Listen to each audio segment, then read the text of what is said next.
Ready? All right, thank you very much. Thank you, everyone. My name is Annissa, George. I appreciate you tuning in. Today's conversation is part of my Listen and Learn series, where I join Boston residents and those doing business here in our city on Facebook Live to bring awareness around their work. I believe the best way to find solutions to our most pressing issues is by making sure that everyone has an opportunity to share in their experiences. If you have organizations, guests, businesses, or topics you'd recommend for this broadcast, please email me at annissa@annissaforboston.com. This week marks a year since the governor and our mayor declared a public health emergency and began implementing COVID-19 restrictions to prevent the spread of COVID-19. The onset of the pandemic has placed Boston in a moment of great economic instability due to the economic fallout from the pandemic.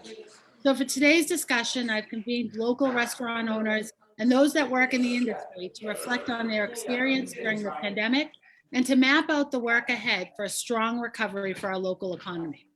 Our small businesses, especially our restaurants, are the foundation of many of our communities, or our foundations in all of our communities. We need to make sure that they have the resources to survive and thrive in the work ahead. If you have any questions throughout our roundtable conversation today, please ask them in our chat. I'd love our guests to introduce themselves for us today, and I'll start with you, Phil. My name is Philip Frateroli. I am the owner of Ducali and Lucia's in the North End and Canard Tavern here in beautiful East Boston. Thanks, Phil, for joining us. Kenny. Hi, I'm Kenny Jervis. I'm a server at Black Lamb in the South End. Very good. Thanks for being with us. Jeffrey Gates. I'm Jeffrey Gates. I'm the director at Sella Hospitality Group, and I'm also the chairman of the Massachusetts Restaurant Association. Thank you for being with us. Steve, welcome. Stephen Clark, Vice President of Government Affairs for the Mass Restaurant Association. And Bob, welcome. Thank you, Madam Councilor. Bob Luz, President and CEO of the Massachusetts Restaurant Association. Thanks, Bob. And then Carla, welcome. Thank you for joining us. Hello, everyone. I'm Carla Yearwood. I am the owner of Fair Nutrition in Hyde Park. And Carla, I had the great pleasure of meeting for the first time on Saturday. As many of you know, I've been doing walks through some of our small business districts across our city, and Carla is a newer business that I got to spend some time with on Saturday and learned a great deal about her shop. So Carla, I want to actually start with you. Will you tell us a little bit about your business and how COVID has impacted you? You've opened during COVID, so I'd love to hear about your experience.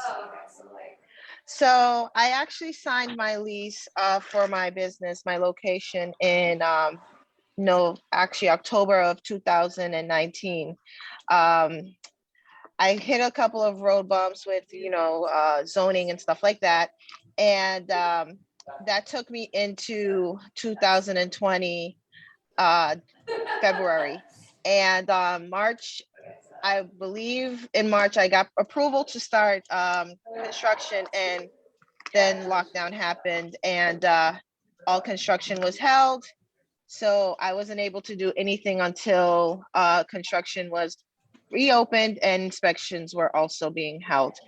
And that took until, I believe it was in May, June. So the process took over a year just because of the lockdown. So pretty much for a whole year, I was in limbo, not knowing when I would be able to open my business. And here you are, and I got to taste your great iced tea the other day. It was fantastic. Thank you for welcoming us to your store. Phil is a little bit on the other end. You're very welcome. Phil's on the other end. He's been in business for a long time, but has started a few businesses and I think worked really hard to exist during this time. Phil, do you want to share a little bit about tell us a little bit more about your restaurants and how this last year has been for you? So thank you for putting this all together and everybody for being here. We definitely started feeling some of the effects early on, especially in the North End, where we rely on a lot of tourists. And in East Boston, we also have a restaurant in Winchester. We were lucky that when we were doing takeout, those restaurants have more of a neighborhood following. So we had a lot of people who were supporting the restaurant with takeout. But for us in the restaurants in the city, it was just, especially downtown, it was just a much different game. Especially in the North End, where there's almost 120 restaurants, not that many residents to eat at them, and most of them aren't eating Italian food every night. So takeout was a real struggle there. We did outdoor seating at all the restaurants, and that was a challenge in and of itself, kind of learning the rules as we were going, figuring out what would be acceptable in terms of seating and barriers and space and all that stuff. But luckily we got through that, and now we're getting ready to do it all again in a couple weeks or next week, depending on the neighborhood. So I'm sure there's lots of lessons learned. I'd love to hear from Bob and Steve and even Jeffrey, how our businesses and restaurants in particular, what lessons have they maybe learned over this last year, and what has the impact been across the industry, and how are we preparing for this new year ahead? Sure. I mean, I think what we've learned is government has a very difficult time dealing with something that comes this fast and needs quick action. There was an awful lot of time of conversation and an awful lot of time of investigation. And I don't think ultimately, I think that small business needed to be more a part of the discussion. Now, when I say that, I mean it more, I don't mean it as more, I mean it more Socratically. I think we should have had fireside chats every weekend, every Sunday, where government tells us what's going on. Hey, this is what's happening. This is who we've been talking to. These are the people that testified this week. These are the notes we've been taking. These are the decisions we're making. I think that if I know down in the North End, all of us small operators, I think the thing that bothered us the most is that decisions were being made and we didn't know the process. In other words, I think a little bit too many times we were treated like kids. We were sent upstairs to our rooms while mom and dad sorted everything out in the kitchen. And the problem is that you're talking about a lot of people that are small business owners that had been doing everything on their own for 10, 20, 30 years, 40, borrowing money on their own, risking their lives, risking their families, their wealth on their own, working on their own, taking chances on their own. And then government came in and sent everybody into the dark while they did or did not talk to people from our industry about what was going on. And I think in the end, if there's one thing that could change out of all of this, that we had more clarity and more communication about where the decisions were, how the decisions were made, and the information they're using. Not even asking for them to change the decision based on our input, merely asking, hey, show us what was in your head, what was in front of you when you made your decisions. Because I think all of us would have probably believed a lot more in what was happening and felt more confident in what was happening if we'd seen that. Thank you. Well, I appreciate that. Thank you, Jeffrey. Steve or Bob? Back when we presented to the governor's reopening task force, and I think it was late April, beginning of May, we laid out a reopening plan that could be done safely. This industry has always had incredible safety and regulation within it, and operated within guidelines from FDA and local boards of health. And so none of this was new to us, but it was greatly enhanced by this. But one of the things that I recollect very clearly, and Steve and Jeff both were part of that presentation that day, is we identified that Boston was going to be the most affected by all of this. And it was inevitable, sadly, that this was going to happen because we were removing all the natural traffic drivers that allows for the amount of businesses that are in this industry within the four walls of Boston. And without that, we can't rely just simply on the neighborhoods. I mean, some restaurants can, but by and large, the vast majority can't. To put it in perspective, there are almost 1,100 liquor licenses in the city of Boston. There are less than 1,600 for the entire state of Rhode Island. So that shows you how concentrated it is and how dangerous it is. And, sadly, we really paid a steep price inside the four walls of the city. That being said, I will say Mayor Walsh and the administration, the city council, I think, have been very understanding and tried to go out of their way. Mayor Walsh was quick to try and get restaurants permitted last year when we found out with about a week's notice that, less than a week's notice, that we were going to open outdoors. And the governor flatlined that process, and Chief Barros and the mayor really, and the whole team went out of their way to really make that work. So it did work in some of our neighborhoods. Look, I think we're about to turn the page. I'm going to be somewhat optimistic for as bad as things have been. We think we see the other side now, and that's going to start now March 22nd and April 1st in the North End.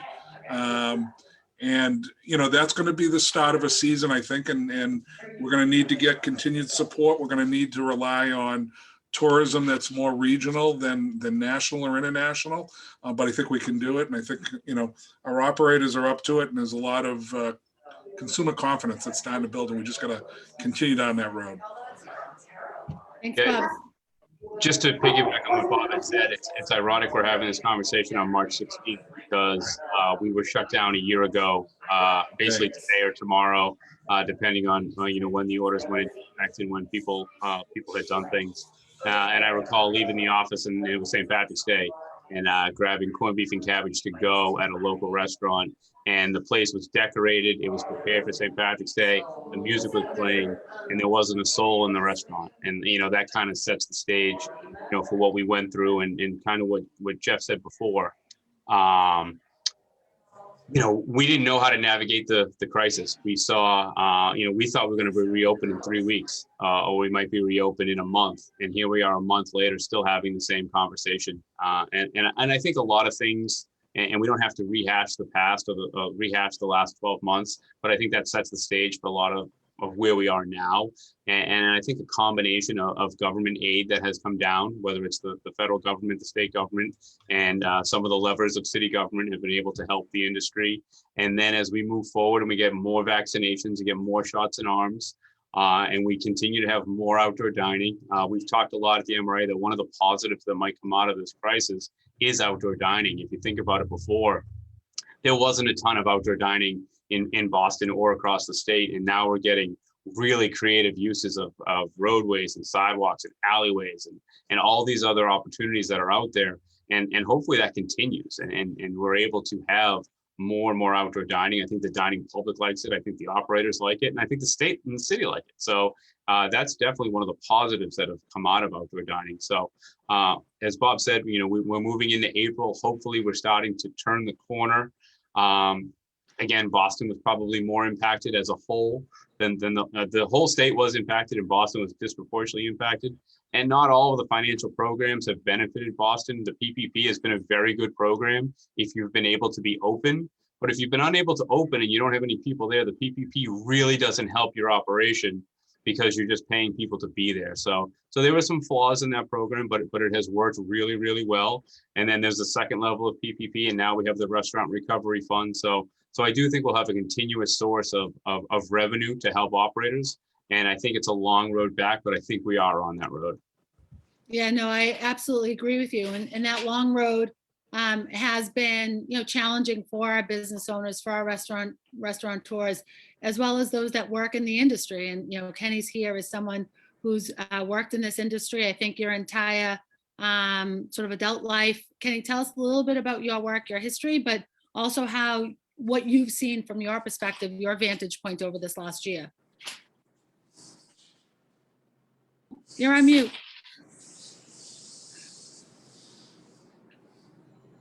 Sorry about that.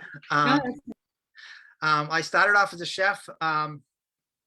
Basically, when I left high school, started cooking, worked up as a chef, moved on to private chefing, came back in the restaurants and actually had a bad injury and wasn't able to be in the kitchen anymore. Moved to front of the house, where I've been the past 4 years.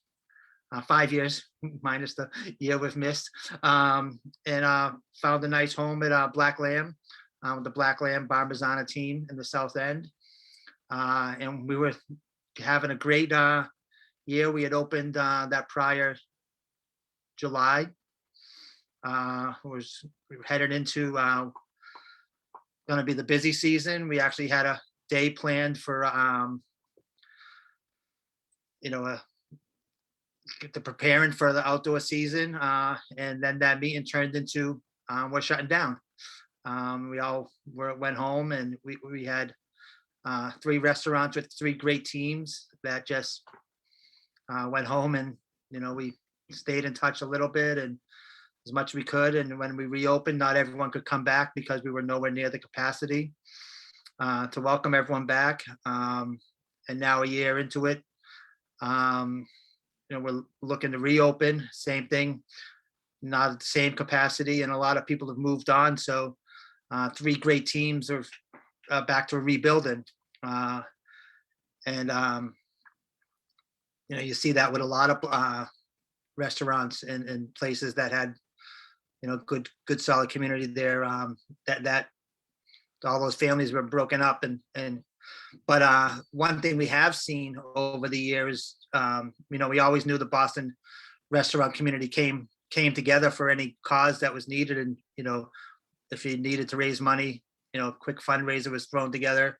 But this year that switched to advocacy, and everyone coming together between the MRA, the MRU, nationally with the IRC, getting that Save Restaurant Acts passed through the last stimulus bill was incredible. And that will save a lot of businesses and create a future for us. And then just seeing the changes that were made to the outdoor dining culture, adding liquor to go, things that will help us so much in the future that always seemed impossible task, things that would never change, got changed. And now, we'll be able to look at, what other changes can we make? How can we make lives easier for entrepreneurs that risk so much to get in this industry? How can we help them grow and prosper, and provide great communities for everyone? Yeah, we've certainly learned a lot of lessons over this last year. And I think the greatest lesson, perhaps one of the greatest lessons, was in the midst of a crisis, we do find certain flexibilities in how we conduct business. Things that were truly, like you said, Kenny, impossible a year and a few days ago, all of the sudden are part of what we're doing. And I think part of what we'll continue to do indefinitely. Bob, can you talk a little bit generally about how some of those changes and those lessons learned and how we're doing things in a very new and different way have impacted the industry as a whole? And then I'd love to hear about, Phil, how you've done some of those things in actual practice. Sure. Well, a year ago when we found out you could, we worked with the governor's team to be deemed an essential business, and we got permission to stay open for delivery and takeout. The reality is there are some businesses that were set up for that before. The vast majority of the full service restaurant industry, it was a very small percentage of their business, and it was almost entirely at that point made up of takeout. There was no delivery model really for the full service restaurant industry. So folks had to pivot very quickly. And their business model for restaurants that stayed open through the fall and summer, through the summer and into the fall. But by the time we're into the early fall, the business model probably looked, for a full service restaurant, went from maybe 90 or 92% of their sales inside of the 4 walls, and maybe 8 or 10% of their sales to go, not delivered. It changed probably to look more like 25 to 30% takeout and delivery, maybe 45% outdoors, and maybe 30 or 35% indoors. And so that is a dramatic change. When you sit outside, when you do it to go, you lose a lot of the control in terms of costs. You have to have a whole new packaging. You have to, which is very expensive. You're not reusing plates, china, silverware. You don't get a lot of ability to add on sales. Kenny was talking about takeout of and to go of mixed drinks and beer and wine, which was a nice addition. Again, people aren't buying Tito's and soda to take home. They're taking a Michael Schlau margarita or something of that line, and so, you know, a specialty drink that we can't replicate at home. So that was a nice add-on. It was a one-stop shop. If, you know, instead of having to stop at a package store to pick up a bottle of wine, I could get a bottle of wine with my dinner. So there's been those changes that have been good. And the reality is those changes are here to stay now. And so that's not going to go away. And the owners have really had to adapt to that. It's a much different business profile inside the four walls of a restaurant. And it's a much different business model when you look at cost of goods and net profit, which was small to begin with in the restaurant industry, and sadly much smaller today. I would say, you know, in the last year, the business model has changed for owners and operators to say, how can I try to break even so I can keep people employed? And that's really been what these men and women have been fighting for in this industry for the last year. And with that, I'll turn over to Phil, because the operators know better than anybody else. Phil, you're muted. Just a little bit about like what it's been like. I mean, it's been really hard. I mean, just in any business, in any kind of environment, just to be able to plan ahead is everything. And here, like somebody said, you know, with outdoor seating, we knew a week in advance. And luckily, you know, for us, we had been doing, you know, a build out at the St. Anthony's Feast and a couple other outdoor things. So we were a little bit better suited to scramble. But for most people, you know, that was never even on their stove. So they didn't have an option to fall back on. And, you know, the other thing that nobody's talked about is, you know, just the massive fluctuation we've seen. You know, there were points in the summer where a hamburger like quadrupled in cost. All this volatility in the price of food and everything else just made it so hard to figure it out. But I think for us, we just had faith that you know, the thing that I kept on falling back on is that after the pandemic that happened 100 years ago, it was followed by just kind of the roaring 20s. So you know, when especially my dad was kind of gloom and doom, I just had this faith that like we'd be back eventually and that restaurants weren't going anywhere. The one thing I'm worried about, it's funny because I'm very optimistic about the restaurant business, and one of the things I was optimistic about was that it wasn't something that was replicable by like something like Amazon. Like the experience of a restaurant is very unique to going out and enjoying, you know, with your friends and neighbors and family. So that's not something that can be provided online. But now I'm worried about an entire generation that, frankly, my generation that hadn't been cooking for themselves now has been home for a year, learning how to make sourdough breads and other things at home. So hopefully they still go out, and I'm hopeful that we have a summer that's going to be pretty fun in our outdoor patios. I've worked to master the art of takeout over this last year. One of my kids actually did take up some cooking in the house, and that's been a lot of fun.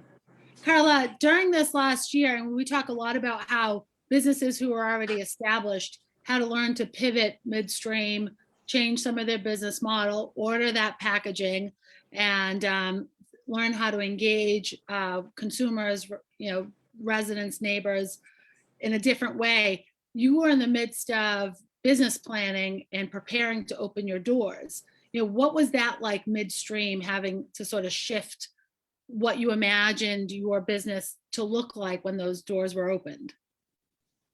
So the biggest thing was marketing.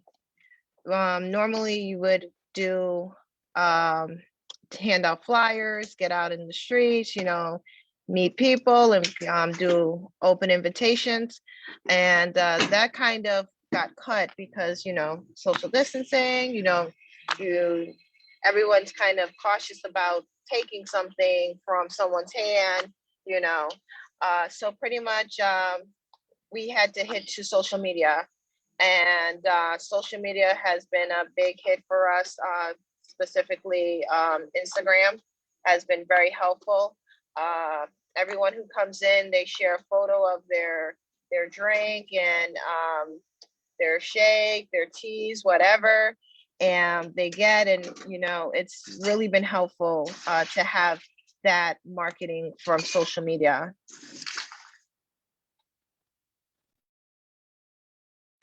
Jeffrey, I know you want to respond a little bit about those, the pivots that are happening along, that have had to happen along the way, especially early on. Yeah, I actually don't. I'm more interested in, I'm more of a fan of football, or even basketball. Where we've been and how we played and how well the game we played, that's not going to help us win. What's really going to win is how we play moving forward. And, I am concerned about, getting essential workers vaccinated. I think it's a big deal that we're getting back all the essential workers vaccinated. I'm also very concerned. I think the dialogue about getting the inner city vaccinated, I think a lot of people are missing the point about what's going wrong in the inner city with vaccination. The inner city doesn't need more locations to vaccinate, and the inner city doesn't need more money to vaccinate. What the inner city needs is they need a very strong mentoring program. A lot of the same problems that have affected how inner city small businesses run, how it's able to open, how kids are educated in the inner city, how kids are brought along the right path in the inner city. It all comes down to the fact that we're really missing, a lot of families are missing those kinds of pieces. And I know for myself, I had a 98-year-old grandmother. She's wealthy. She's obviously retired, but she couldn't get a vaccine. I personally went to her house and I sat on her computer for an hour, and I finally got her in. And I got to the Walmart site, the Walgreens site, and I ended up taking a 98-year-old Jewish lady from Chestnut Hill, Mass, to Warren Street in Roxbury to Walgreens for her vaccine. By the way, on the way in there, she noted to me that she grew up there. She grew up on Humboldt Ave and moved out when she was 10 years old. She was completely blown away that she's returning to this part of her life again at this incredible time. But all the time I'm hearing everybody talking, I'm not hearing anybody really talking about solving the problem in the inner city, and that's bringing people the real help they need and the real advice they need. I spoke to a candidate a few days ago about the problem with small businesses. A lot of small business owners, when they're signing leases, they don't have the right advice when they're signing a lease. I've heard, I know that the Bollins building, what I was offered, when they offered me a space in the Bollins building, the lease was terrible. What the city was offering was terrible. I have leases in major shopping malls in the United States, lease offers that are incredibly well valued, very good TI, very good rates. And my own city was trying to draw me into a neighborhood that was struggling a few years ago, and the offer was terrible. And I shuddered because I thought, God, some new kid or new gal is going to sign this lease, and they're not going to be able to have the same opportunity that I had. So I'm sorry I'm pivoting from talking about No, what no, happened in the that's past, quite but all right. That's quite all but, right. I think it leads to what we need to think about, and that's the future. How do we stabilize, strengthen, and grow the industry and support those that are currently in the industry struggling and those that want to get into it? How do we create those opportunities? So I think this is perfectly right in line with where we need to go. Right. I think we need to get, of course, we need to get grocery store workers vaccinated. I think it's very important. They've been feeding us. If anybody doesn't think that eating is probably our number one job while we're alive, I think you're mistaken. Grocery workers need to be vaccinated, especially in all the small neighborhood bodegas and things like that around here that we all live on. We don't all go to Whole Foods all the time. A lot of us have little bodegas and little corner markets that are right down the street where we've been dealing and buying things for the past, for me, 40 years. I think we need to look at those folks. And I think we need to go into restaurants. We need to get restaurant workers vaccinated. I think that's part of this as well. But these might be different things than other people are hearing. But to me, the people we should be vaccinating are the people that are mobile and the people that live in confined, very neighborhoods that are known to be more densely packed. I think we really need to get in there and figure it out. And I think why do I care? Because I think that's going to help the restaurant industry. I really do. I think it's going to help all small business for people to feel safer being mobile. Yeah, no, absolutely. And, consumer confidence and the public's confidence is critical to that return to, fuller, more thriving businesses. And I'm sure Steve or Bob has something to add about, how do we strengthen that consumer confidence? For sure, it's about vaccination, but it's about other components. We've got to plan for those pieces. Steve or Bob, see you nodding your heads. I was deferring to Bob. So, yeah, I mean, we're the one industry that we've talked about this having to come back. That we have two issues in our way coming back. We have government restrictions on what we can do, and we have consumer confidence issues of a consumer willing to come out. Going back 8 months ago, it was probably a third of the population wanted to come out right away. A third of the population was kind of wait and see, and a third of the population had no desire to come out. I think those numbers have turned, absolutely, with more knowledge of the virus and more knowledge of what we're doing, and just the numbers that are in our favor. The restaurant industry's compliance with COVID protocols is 98.6%. Operators showing that, it is a safe place to dine. Also, we're coming out of not only a COVID timeframe, but we're also coming out of a timeframe where it's pretty cold in Massachusetts, and people want to get out, and there's some, whatever it's called, hay fever, whatever the fever word is, of people are stuck inside their house and they want to get out. So I think in some of the conversations we've had with operators, they're starting to have the busier weekends that they've had in a year. So I do think that the consumer confidence issue has shifted, and there's more of the dining. Thank you, Jeff. Cabin fever. There we go. Well, it's cabin fever, and then not COVID.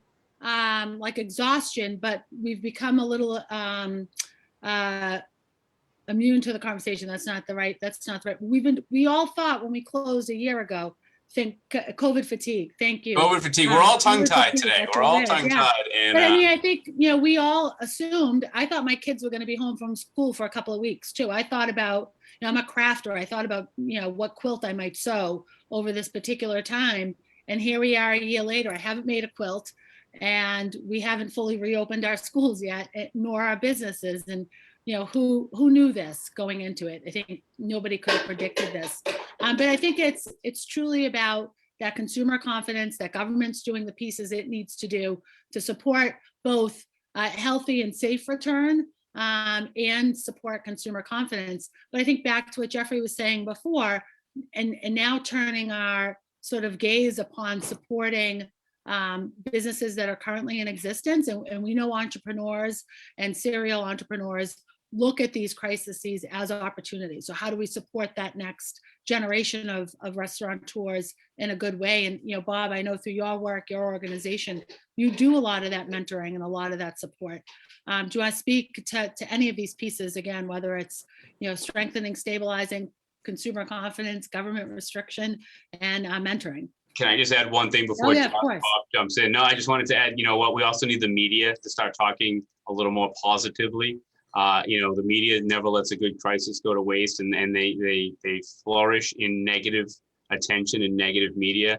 And the media needs to really adjust their reporting, because the narrative of how negative things are and that kind of slanted opinion really needs to change. So that was just the point I wanted to hit on that, and then I'll kick it over to Bob. So. No. I mean, that's an excellent point, and it's then probably the most frustrating thing throughout this whole crisis, especially from a restaurateur standpoint, is it appears that the only things we want to report on are the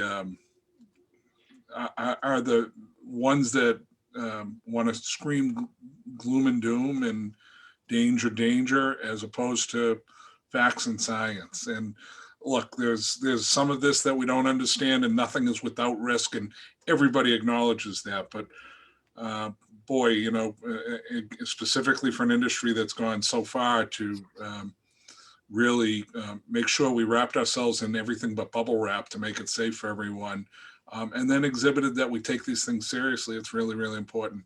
To your point, we do a lot of programs. I mean, we try and bring the next generation into this industry. We think that that's really important.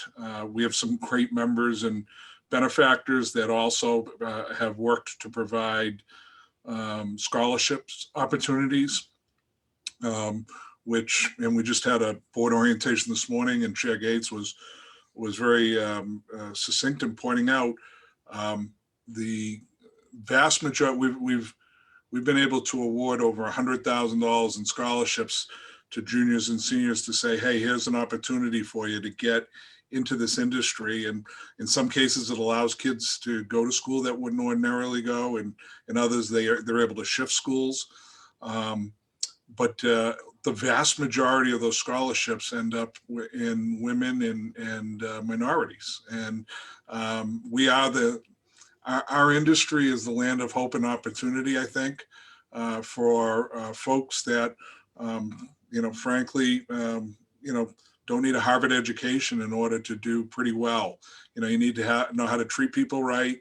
You need to know how to treat people with dignity and respect. And you need to be able to kind of attract people that around you that will do the same thing. And if you're able to do those things, you can carve yourself out a pretty good career here that allows you to start, sometimes like I did as a dishwasher in a Chinese restaurant before I was able to work legally, and proceed into, management and to move into roles and stay as an hourly employee if I want to do that, and to move into management or chefing like Kenny did, if that's what you want to do, to ultimately get into ownership. And those are the opportunities that this industry provides everybody. And we'd like to see some more schools that we're able to do that with. In Boston right now, Mission Park is our sole representative of the 40 schools that we have this program in within the city. We'd like to get some more within the city, quite honestly. Well, I think you're mentioning or referencing Madison Park, Book, Texas. Madison Park. Yeah, no, and they've got an award. That's okay. There's lots going on. Mission Hill, Madison. There's, lots of, the kids at Madison through their culinary arts program have won lots of national awards and recognition, and, strengthening that program is certainly critical. Expanding it needs to also be part of that opportunity. And you reference, this hope and opportunity within your industry, within the work that you've all chosen to be involved in. And that, usually in these listen and learn sessions, I ask our guests about, if you had a magic wand, what is the thing you would, do to change whatever it is, the topic we're talking about. So here, when we think about hope and opportunity, I think about my role in government, municipal government, and the work that I want to do to support our local business, our local economies, our local business districts. What are the 1, 2, or 3 things that, I guess let's start with 1 or 2 things that we need to change or improve upon going forward, so that we do have a strong and growing industry, and creating those real opportunities both for the city as a whole and individual business owners and those employees. Kenny, I'm going to start with you. What is the next thing we need to do to think about, to do different, to embrace that hope and that opportunity? Definitely, along with the pandemic this year, we've seen large equitable issues come up across the nation. So moving forward, everyone has to look at an equitable lens. How do we bring more minorities, not to the restaurant industry, because they're definitely there, but more to the forefront, manager roles, ownership roles, take them from, behind the scenes work that they do an incredible job at, and promote them to faces of the industry, and letting them know that there is that opportunity to not only provide a great living, but also to secure some wealth, and pass on some generational wealth. And then also, create an opportunity, allowing neighborhoods that don't have liquor licenses to access those liquor licenses, to create opportunity in neighborhoods that don't have that opportunity right now. As Bob said, there's 1,100 liquor licenses in the city, yet 0 in Mattapan. That is a huge issue that needs to be fixed as soon as possible. Yeah, I And- mean, I love this idea around creating more opportunities for ownership, especially for women and our communities of color for ownership. And, you know, Carla, you own your own business. I'm really proud of what you've been able to build and excited to see your future. If there's, you know, one or two things that we need to do in a different way going forward to make sure that you can continue to grow your business, what would those be? Definitely would say support. Jeffrey hit on it that small businesses, you know, beginners, we don't have the information that seasoned owners or people who've owned multiple businesses, the information they have. The lease, one of the reasons why it did take me so long to even open originally was because I was told my location was zoned for restaurant. It was zoned as a hair salon. So when I went to get my permit for occupancy, they said, nope, you have to get it rezoned. So that's where I hit a roadblock. And just because I didn't know that I should have researched the location first. I didn't have all the information needed to be to start a business or to sign a lease. And those resources would definitely have been very helpful. Having a mentor, someone who could, you know, walk me through the steps of how to look for a commercial location, how to get a lease, recommend that I have a lawyer, you know, an accountant, all these different recommendations and guidances that small business and new businesses don't have. So yeah, definitely support and mentorship. Yeah, no, that's great. When I visited with you last week or over the weekend, we had a conversation about your certificates, and you just received them in the end of October, and then they were due to expire the end of December. Brand new business. Correct. Midst of the Yes. pandemic, and we've got to, you know, we've got to have real conversations about how do we create some flexibilities in the system around that, because the renewal fee was also going to be due, and that's, Yes. you know, we just have to be more practical about how we approach that. I saw Jeff come off mute. Go ahead, Jeff. Yeah, I think, you know, Carla brings up a great point. You know, it would be a mistake to think that I didn't need a mentor. I did. The difference is that maybe I had them right in my life all along, and Carla might not have had that opportunity. You know, our society, if we want to fix these problems, you know, we have to make sure that we go into neighborhoods like Mattapan where we need liquor licenses. Forget about giving them licenses. We need to go in there and make sure that people know that they're wanted to open a business there, and that there's a path for them to open a business there, and there's the advice they need to open a business there and make it easier for them. You know, great athletes are not made watching a pro game from the audience. Great athletes are made in elementary and junior high school and high school. You know, we need to get in early and find people early and give them the tools they need to be the leaders that that Kenny had brought up earlier. You know, it's, you know, we called it before COVID, we called it battlefield promotions. I'm sure Phil knows what I'm talking about. You know, you're down to a few employees, you're missing somebody, your general manager leaves, nobody's coming in the door. And next thing you know, a manager that wasn't perhaps ready to be a general manager is suddenly a general manager. You know, we shouldn't necessarily be promoting people who aren't ready for position, because that's going to promote them to fail. What we really need to do is we need to develop people in early age and get them ready and give them the help they need, which is something that Carla was bringing up, and something that is pretty obvious to me. If you go to 1010 Mass Ave, they're very nice at 1010 Mass Ave. But if you don't know what you're doing down there, it's very difficult. And, you know, I told the last mayor, the mayor we have now, and I'll tell the next mayor, I think there should be a Genius bar there, like at the Apple Store. I think you should be able to go in.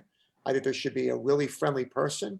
You get your little time at the desk with them, and they help you through everything. They say, okay, let's take a look at your stuff. Where are you? Okay, you're not zoned. You're zoned as a leather shop. You're not zoned as a restaurant. You need to do this and you do that. This is the form you need. After you get done with that, come back to me. You want to make another appointment? Let's make an appointment in 3 weeks.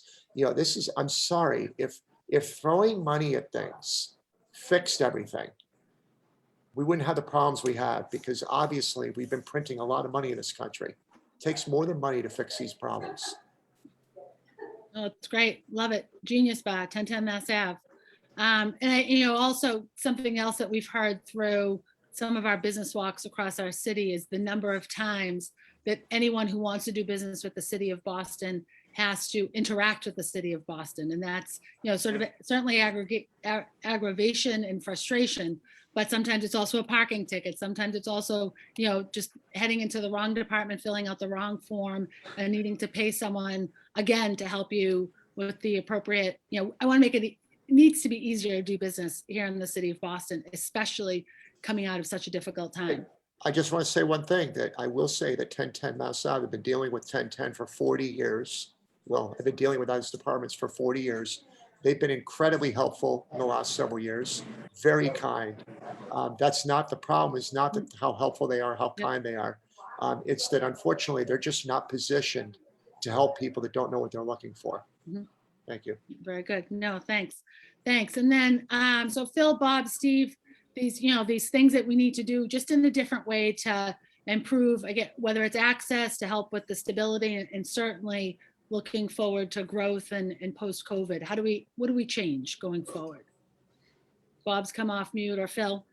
Well, I think definitely one of the things is and Jeffrey and Carla talked to it. It's really hard to know, just dealing with the city is very hard, and knowing what you need to do. When I renew my liquor license, I have to upload, well, now you can upload it, but before you had to submit copies by hand of 5 or 6 licenses and certificates that the city had issued. So if the city's looking for certificates that they themselves had issued, they should have access to everything that my business has been issued. And I should be able to log into a dashboard that tells me when it's up to be renewed, if I can pay it online instead of having to go with a check, because and half of these things, the departments are so backed up.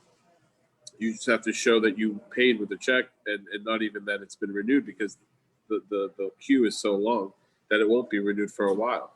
So I think just like any sort of fixing of those systems, and you're right, like when you a Genius Bar or some sort of like somebody who's on your side when you go dealing with the licensing board or dealing with 1010 SF would go a long way to helping people, figure out what they need. And so many times as business owners, we're like, people look at us skeptically, like we're trying to do something wrong, when we're trying to create jobs, we're trying to create tax revenue for the city, we're trying to create neighborhood assets for our neighbors.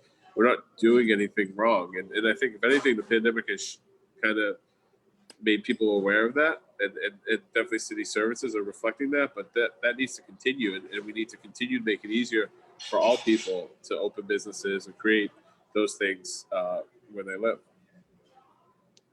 So first of all, so Madison Park did do an incredible job, and they won our culinary competition first year in, which is unheard of. That never happened before, and they did an incredible job. Second of all, Carla nailed it, and all these others have already talked about it, is that streamlining of the process and making it easier is something. And again, it's gotten a lot better in the last couple of years. I know it was a big initiative. It still needs to go a long ways, and we got room there. The last thing I'll say, which is a little bit controversial, but especially coming out of what we are right now, we need to we've lost a lot. We will have lost, and we have lost a lot of restaurants through this process. We have got to let those that have made it to the other side here get their legs back up, get their feet back on the ground, and let them start being able to employ our neighbors, our friends, our family, our residents again, and let them get back to being the vital community gathering spots that they were. And in the meantime, we can license in underserved neighborhoods and help them build, and to Jeff's point, help mentor those folks that are opening up in neighborhoods that need it. But to put licenses out right next to, in the middle of neighborhoods that already have a ton of them and have people trying to recover, that doesn't make sense to me. And I don't think it would make sense to many restaurateurs. And, again, we'd be the first to say, and I have said, we want to help succeed in neighborhoods that need the assistance, and we'll be all over that. But I think we need a timeout in some of the other neighborhoods. Steve, anything to add before we prepare to wrap up? I'll give you 10 seconds on just one thought. There's going to be there's a micro recovery and a macro recovery, and I think the state and city government have the ability to use the micro levers to, whether it's permitting or not getting in the way, having a smooth outdoor dining process. As an example, some cities and towns are still calling us saying, hey, is the state going to extend outdoor dining? And we're saying they extended it in September. Outdoor dining season is here. You guys should do this. Boston, to their credit, has already done this, and they rolled out the portal early on. But those are some of the micro things that, city and state government can do. Obviously, they can't write blank checks. We know that there are budgets at the state government, the city government. They don't have the ability that the federal government has. I think the macro recovery is kind of going to take care of itself. Phil talked about how you can't really be Amazoned out of business, and we've talked about people wanting to come back out. I think that's going to happen. Obviously, there's some things that can be done to support that, but the micro recovery is those smaller things, those smaller frustrations that hit operators, and how do we get that and work them in tandem so everyone recovers. Yeah, and then I'd add to that, to the micro and the macro, that there's even a mini micro. So when we talk about our very hyper local neighborhoods and communities and the economies that exist in those areas, sort of the nuances that come with any particular community are very real and can be impactful. I appreciate, everybody with us. I, want to make sure that if you've got anything else to add that we haven't covered, this is the time to do, and we certainly will continue these conversations. But I see Phil's back off of mute. I don't know if Phil had something else to add before we wrapped up. Well, I just think it's a really important time for the industry to make sure that Boston continues to be a place of small independent operators. And what happened, I just read an article today about how all these national brands are taking over in Cambridge, in Harvard Square. We don't want that to be our city. We want mom and pops and young people, entrepreneurs and people of color, and all kinds of people have opportunities to open and thrive in Boston. And so I think it's an important job of the next mayor to make sure that happens. Yeah, no, I mean, it's certainly a true risk and something that we should be very, I'd say, concerned about and certainly aware of. And anyone that's watching at home today, I strongly urge you to support and shop local. And, and if you're not comfortable yet going inside, outdoor dining is just around the corner.